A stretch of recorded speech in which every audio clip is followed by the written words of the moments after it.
Do you think kung makapasa kami ng batas ng death penalty para sa mga corrupt na politiko at mga government officials, ikaw matatakot ka kaya? Maraming matatakot talaga doon. Pagka hindi nagsalita si Pangulong Bongbong Marcos Jr. dito, gusto kong sabihin, kinukonsinti niya ang katiwalian sa pamahalaan. Pero ngayon po, garapal po ang katiwalian sa pamahalaan. Nako, mukhang babalik na ang death penalty sa Pilipinas, mga kadonatics. Bakit? Ha? Ang corrupt na mismo na DPWH official ang nagsabi na kung may death penalty, ay talagang matatakot siya, mga kadonatics, na gawin yung mga ginagawa niya ngayon.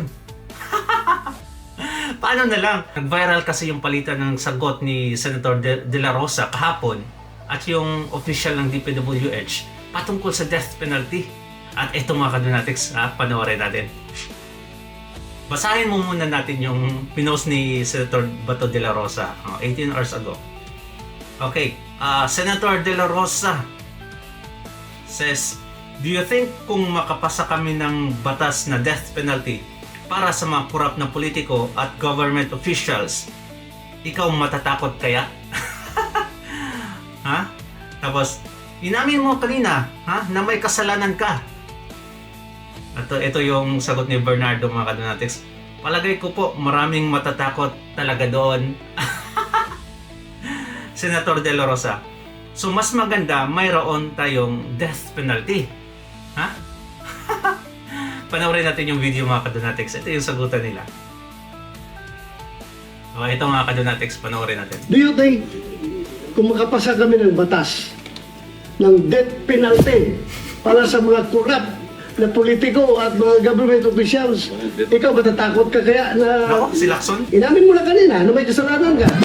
Ako po ay umaamin sa aking maling nagawa. Ako po ay hindi naging matatag at tapat sa pagpapatupad ng tungkulin. Ngayon, kung meron tayong existing na batas na bitayin ka kapag ikaw ay nahuli, magawa mo kaya yung nagawa mo ngayon?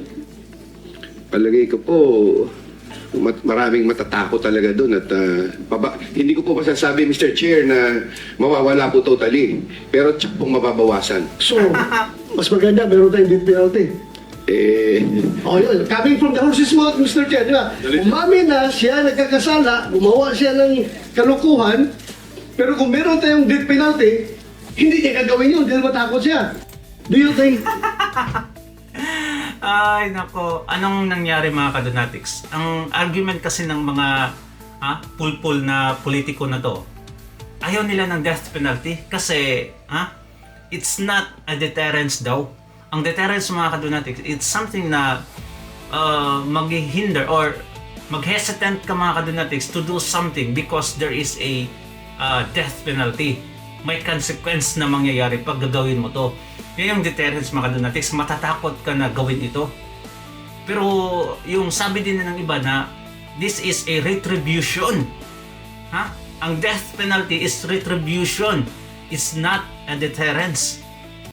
Ang retribution, mga kadonatics, is a consequence sa mga ginagawa nilang mga katarantaduhan. Kaya mga daming nagsasabi, mga kadonatics, na it's not a deterrence, especially itong mga opposition. It's not a deterrence. Hindi daw matatakot yung mga corrupt, mga criminal, mga kadonatics, pag may death penalty. At talagang ang argument nila is talagang gagawin pa rin nila yung mga kasamaan even though we have death penalty. Ito na, mga kadonatics, ito yung sagot ni pahayag ni Senator De La Rosa na talagang matatakot itong mga corrupt na to, maghahaman sa pera, mga kadonatics, nagagawa ng masama pag may death penalty. Di ba? Totoo naman talaga, mga kadonatics. Pag may death penalty, of course, talagang matatakot ka. Ikaw ba naman napatayin ka? Di ba? Wag na. Magbalat na lang ako ng buto kaysa patayin ako. Tingnan natin, mga kadonatics. Kusong ipasa ni Senator De La Rosa kasi, actually na-file na niya yung resolution, mga kadonatics, na ibalik yung death penalty sa Pilipinas. Isa to sa mga ebidensya, mga kadonatics, na talagang matatakot, talagang deterrence ang death penalty. Matatakot ka na gawin yung masama dahil may death penalty. At ito, mga kadonatics, Shinare ni Sas Rogando Sasot kahapon patungkol sa pahayag ni Tonying. Siguro some of you nakita na tong video na to, but let's just recall our memory mga kadonatics na ay talagang grabe kasahol yung administrasyon ngayon. Ito. I-quote niyo po ako dito. Ako ay naniniwala na garapal ang katiwalian sa pamahalaan sa ilalim ni Pangulong Bongbong Marcos ngayon. Oh no. Ay loyalist to eh. BBM loyalist sa mga kadonatics. Ewan ko kung ba't nagkaganito siya. Sasabihin ko po sa inyo yan. Garapal. Garapal talaga. Kaya, kung meron man pong dapat na umaksyon dito, dapat si Pangulong Bongbong Marcos. Si Pangulong Bongbong Marcos should act immediately. Ngayon na. Dapat magsalita si Pangulong Bongbong Marcos tungkol sa mga porsyento ng mga congressman pati ng mga senador sa mga government projects. Pagka hindi nagsalita si Pangulong Bongbong Marcos Jr. dito, gusto kong sabihin, kinukonsinti niya ang katiwalian sa pamahalaan. Pero ngayon po, garapal po ang katiwalian sa pamahalaan. Garapal ang katiwalian sa pamahalaan. And if the President does not lift a finger, ibig sabihin, kinukonsinti niya ang katiwalian sa pamahalaan. No. He's part of it. He's part of it. Yan po yung sinasabi natin. Well. What do you think mga kadonatics, ha? What do you think? Ay, totoo naman talaga yung sinasabi ni Tonying mga kadonatics. Ha? Grabe! Sobra! Kung magnanakaw yung ibang bansa mga kadonatics, parang dinoble natin, tinreplay pa natin yung pagnanakaw natin. I remember, it was way 2015, way back 2015 mga kadonatics. I was going to Thailand that time at may nakilala ako isang British national na sabi niya, ang ginagawa niya is travel lang. So different countries mga kadonatics sa part of his job. Ngayon, sabi niya, ilang beses na siyang pumunta ng Maynila, ng Thailand. At ang sabi niya, you know what? And that was 2015 mga kadonatics. You know what? There is a difference because we talk about say anong difference ng Thailand at saka Pilipinas. Sabi niya sa akin na the difference is especially in politics and corruption. 80% daw sa Thailand, sa Thailand mga kadonatics, yung pera, 80% ng pera sa Thailand for a certain project ay mapupunta talaga sa proyekto. While the 20% mga kadonatics ay mapupunta sa bulsa nila. At kabaliktaran daw ang sa Pilipinas, 20% ang mapunta sa proyekto at 80% ang nasa bulsa mga kadonatics. Ay totoo talaga ang mga nangyayari ngayon. Even more than that mga kadonatics kasi Ghost Project ay talagang 100% yung ninakaw. Kalokohan talaga. And it made sense mga kadonatics. Bago ko lang na-realize na totoo pala talaga. Di ba? Panoorin na lang natin si Attorney Vic Rodriguez sa kanyang isiniwalat mga kadonatics na basura ng pera, baha ng basura. Di ba? Basura ng pera, baha ng basura. Eto mga kadonatics yung pahayag niyo. Pakita ko lamang po muli sa inyo ito. Sana marami pa ang maantig. Ito po ang papel na ginagampanan ng ating mga kasundaluhan. Yung Armed Forces of the People, yung mga pulis ng Pilipino, yung pulis ng Pilipinas. Hindi po yung Armed Forces of the Plunderers. Hindi po yung pulis ng pangdrobo, hindi po yung pulis ng mga plunderers. At lahat ng uniform personnel, may Coast Guard na binabanggit, may Special Action Force na detail daw. Ito po kayo, yan po ang kahalagahan ninyo sa lipunan. Nagbubuyos ng buhay.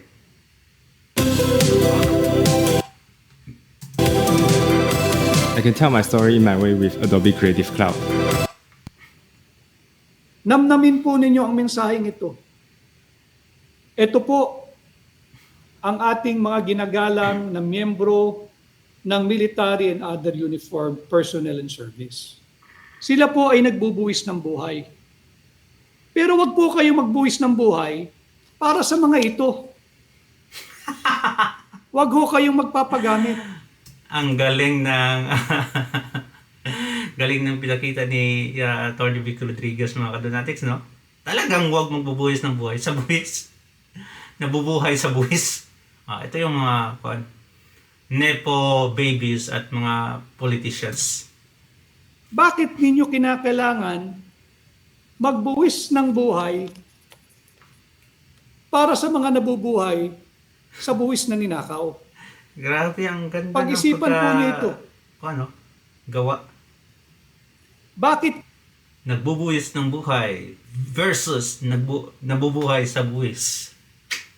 kinakailangan ninyong i-secure yung mga nagnanakaw at pahirap sa ating mga Pilipino? Tumambad na po sa atin itong napakalaking skandalo sa ilalim ng Marcos Jr. administration. Ay talaga naman, mga kadonatics. Nakita niyo yung nag-viral na video na isang motorista. Nagalit siya, mga kadonatics, sa mga kapulisan. Dahil, nung September 21 yun nangyari. Dahil hinanapan sila ng permit, mga kadonatics. Ang sabi niya, bakit kayo nagrarally dito? Saan yung permit nyo? Ay, sinumbatan siya ng isang reliyista, mga kadonatics, na nakamotor. Sabi niya, pag itong mga politiko na to, pag magnanakaw, walang permit, pinoprotektahan nyo. Grabe talaga yung galit ng mga kadonatics. Well, kami, hahanapan nyo ng permit. Pinoprotektahan nyo yung mga nagnakaw ng buwis natin. Sobra. Grabe. Nakaiyak yung galit niya, mga kadonatics. Trilyong piso, daang bilyong piso na pong nakawan Why will you let yourself be used by these people who steal the money of the people? That Tama. includes your money. Talakayin po natin ito. Sana po yung mga binanggit ni Sergeant Orly Gutesa na naging bahagi, naintindihan po namin kayo. Alam naman natin ang anong mantra ng mga sundalo sumunod lamang, obey orders, etc. Pero ang order po na dapat na sinusunod ninyo, only follow, only obey lawful command. Only follow, only obey lawful orders. Tama. Yung pagnanakaw po sa kaban ng bansa, at kayo pa ang nag-e-escort, kayo pa nagse-secure, kayo pa ang tagabuhat ng kanilang basura, mag-isip ho kayo. Yung basura ho nila, payamanan na po ng maraming tao, maraming Pilipino, maraming sundalo, maraming pulis, maraming Coast Guard na katulad ninyo. Pero uulitin ko, marami sa ating mga Pilipino, kahit ipanganak muli, hindi po matatamasa yung ganung pera, yung basura ng pera na kanilang pinaghahati-hatian. Ang Tama. masaklap, Kahit ilang beses kang ipanganak, mga kadonatics, hindi natin matamasa yun. na nagbubuwis ng buhay, para bantayan ng mga nabubuhay sa buwis, dapat po'y magsalita na rin kayo. Yung mga kasamahan, Nako, pakakasuhan na naman to si Atty. Vic Rodriguez ng incitement to sedition, mga kadonatics. Nag-e-encourage ng kaguluhan, especially sa mga military. Nako, iba pa naman yung pag-iisip ng administrasyon ngayon, mga kadonatics. Ay talagang pag kalyado ka ng mga Duterte, ay hahanapan ka talaga ng butas. yung mga kasamahan, sana nung Sergeant Orly, anong pangalan nito? Sergeant Orly Gutesa, na nagmumula po sa Marine Corps Intelligence. Sana ho, isipin din ninyo yung naisip niya. Iniisip po niya yung kanyang pamilya, yung kanyang mga anak, yung magiging kinabukasan nito. Alam mo ninyo, Wait, biruin nyo yung si Sergeant Gutesa, mga kadonatics, kahapon kasi yun yung witness na dinala ni Senator Marcoleta. At anong nangyari? Nako, Ping Lacson at iba pang senadors, mga kadonatics, hinanapan ng butas. Hindi pinaniwalaan yung mga sinasabi niya, mga kadonatics, sa affidavit niya Grabe, dahil ba na-mention si Tambaloslos doon? Ha? Dahil ba na-mention si Zaldico doon? Grabe talaga mga kadonatics. Instead na imbestigahan yung dawit sa corruption, yung mga binanggit ng mga boss mga kadonatics, ay talagang yung Gotesa kahapon mga kadonatics ay iniimbestigahan na ngayon. Sabi pa ni Ping Lacson na I ordered a full investigation to Sergeant Gotesa for his affidavit daw kahapon. Hay nako, grabe si Balilinggang mga kadonatics, todo protekta. Hindi ninyo kasalanan. Security kayo ng mga taong nagnanakaw sa atin eh. Pero sana ho ay may panahon pa na manindigan ho kayo sa tama, sa ngalan ng inyong pamilya. Ang sinabi ho niya, almost 90 daw yung security detail nung Zaldico. Grabe. 10 sa Coast Guard. Officer-led po ito Grabe. Hindi po ito yung basta tauhan lang ng Coast Guard. Meron pong opisyal na namumuno dito sa delegasyon ng Coast Guard. 10 Coast Guard, 10 mula sa Special Action Force at 6 sa PSPG o yung Police Security Protection Group. Ito po yung nagbibigay ng VIP security. Hindi po sila VIP eh. Ha? Ang hinayupak na buaya mga kadonatics, may sangkaterbang security guards. Grabe, iba na talaga, sobra. Ang magnanakaw na ngayon mga kadonatics ang binabantayan ay talagang kakaiba na. Ay, dapat lalabas na tayo mga kadonatics, kay sobra na. Ninanakawan po tayo. Sana lumapit po kayo sa inyong mga superior, magpa-recall na kayo at wag nang magpa-detail. Hindi lang kay Zaldico, tumakbo na ho iyan eh. Hindi lang kay Martin Romualdez na itinuturo ni Sergeant Orly Gutesa, dating miyembro ng Marine Corps Intelligence, na naghatid siya mismo, personally, 35 maleta na merong 48 million pesos kada maleta.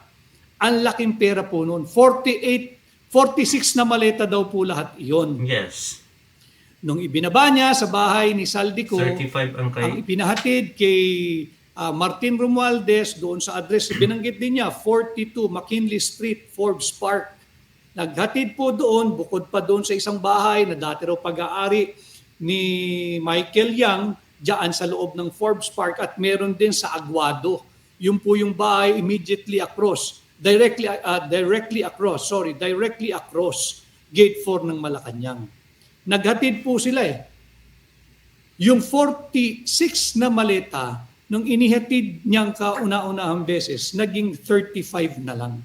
Yung 46 na maleta at 48 million pesos per maleta, 2.2 billion po iyon. Kaya yung mga nagpo-provide po ng security, ng escort, mga kababayan, tayong lahat naiipit sa traffic. Kung iwas-iwas po tayo nito sa EDSA, ganun-ganun na lang eh.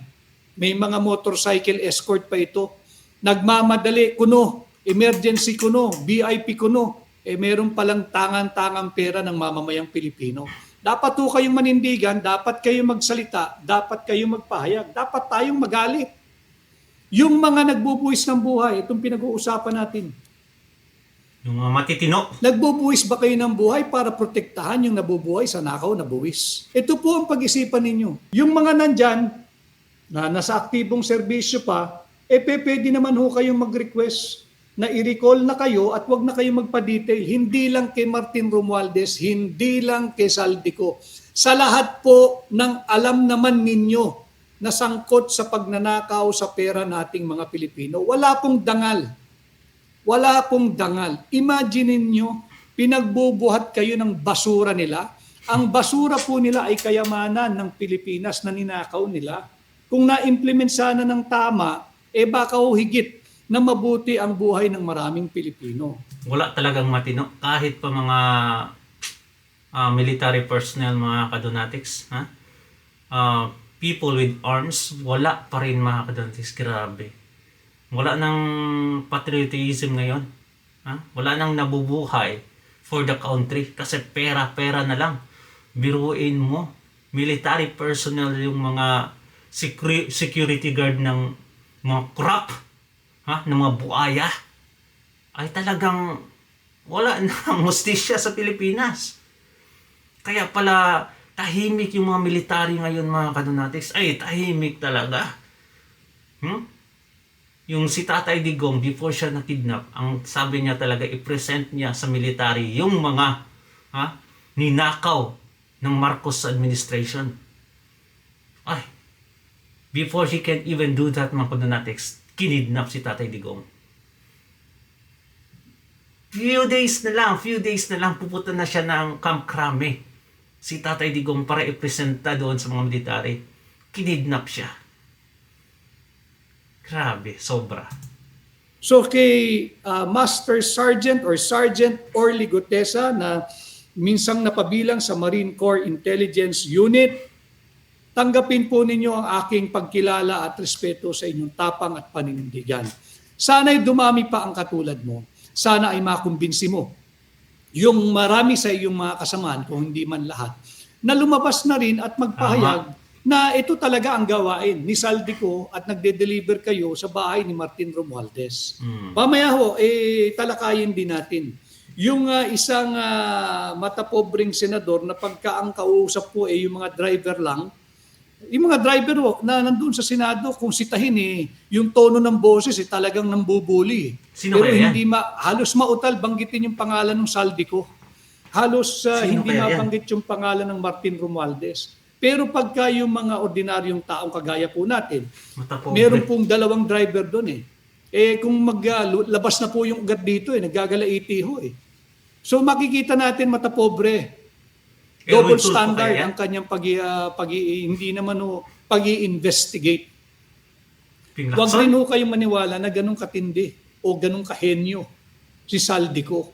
Hindi po kaya ni Saldico mag-isa gawin at buuin ang aparato ng korupsyon na nakikita natin yun, taglalabasan na matindi yung korupsyon. Hindi kaya ni Saldico mag-isa. Hindi ko pinagtatanggol si Saldi, pero hindi ko rin sinasabing ganun siya kahenyo, na nabuo niya yung aparato ng korupsyon mag-isa. Naglalabasan naman po yan Tapos makikita din natin, bago ho nagpahayag ng kanyang testimonya yung dating sundalo na naging security ni Saldico, makikita po niyo yung direksyon Ang suddenly, ang under scrutiny, ang under fire, ang under siege, yung Senado. Hindi natin sinasabing inosente sila, hindi rin natin sinasabing guilty sila. Okay yun, naglalabasan.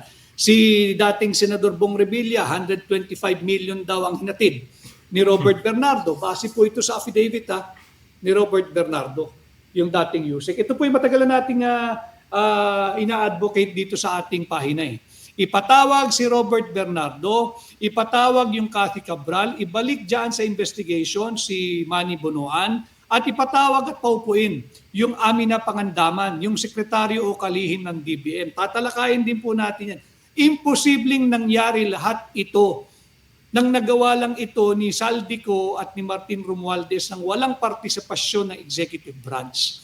Merong kinalaman dito ang Department of Budget and Management. Dapat yan, kung talagang seryoso si Bongbong Marcos sa kanyang sinasabi, he should fire immediately Secretary Pangandaman. Kahapon ho, dahil sa testimonya at pahayag, notaryadong pahayag nitong Roberto R. Bernardo, mga kababayan natin sa Bulacan, taga Bulacan din ho ito, inamin niya. Kaya ho kayo nagpatuloy na nagkakaroon ng alipunga. Nakababad ang inyong mga paa magdamag, kaya hindi lumalabas ang tubig baha dahil sa mga kapwa ninyo Bulakenyo na ang pangalan ay Robert Bernardo, yung Henry Alcantara, yung Bryce Hernandez.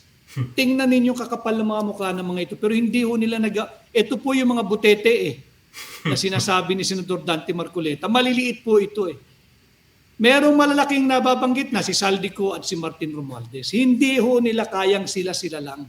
Dapat ipatawag yung sekretaryo o yung kalihim ng Department of Budget and Management. Bakit ho? Ang DBM is the Budget and Resource Management Office ng ating pamahalaan. Budget po ito at yung ating limited financial resources. Ito po ang minamanage nito. Minamanage siya, hindi minamanggel. Ang primary agency that formulates and implements. Importante po yun ha. The DBM is the primary government agency that formulates, bumubuo, nagbubuo. And và Pro A Cộng CZ3 mới với hệ CBO tăng cường dưỡng chất là bệ phóng dinh dưỡng cho cả trẻ sinh mổ. At nag-i-implement, nagpapatupad ng ating national budget to achieve National Development Plan. Okay. Ganyan kahalaga ang papel ng DBM. Kanya hindi totoo na hindi alam ni Amina Pangandaman ang nangyaring korupsyon na umaabot Totoo. na sa daang bilyon at trilyong piso. Well, mga kadonatics, di ba? Kahapon tinanong siya ni Senator Marcoleta, talagang hugas kamay. At hindi niya daw alam, mga kadonatics, na may ganong kalakaran ang nangyayari. Sabi ni Marcoleta na bakit pag si Saltico na ang mag-ask ng budget, talagang pirma agad. Hindi namin yan alam. Nakabase lang kami sa proseso. Tinutupad lang namin yung mga requirements. Pag natupad nila requirements, talagang nire-release agad namin yung budget. Grabe mga kadonatics. Ay, nako. Anyway, thank you so much for being here mga kadonatics. Don't forget to subscribe and like this video. Ingat palagi mga kadonatics. God bless you. Bye-bye.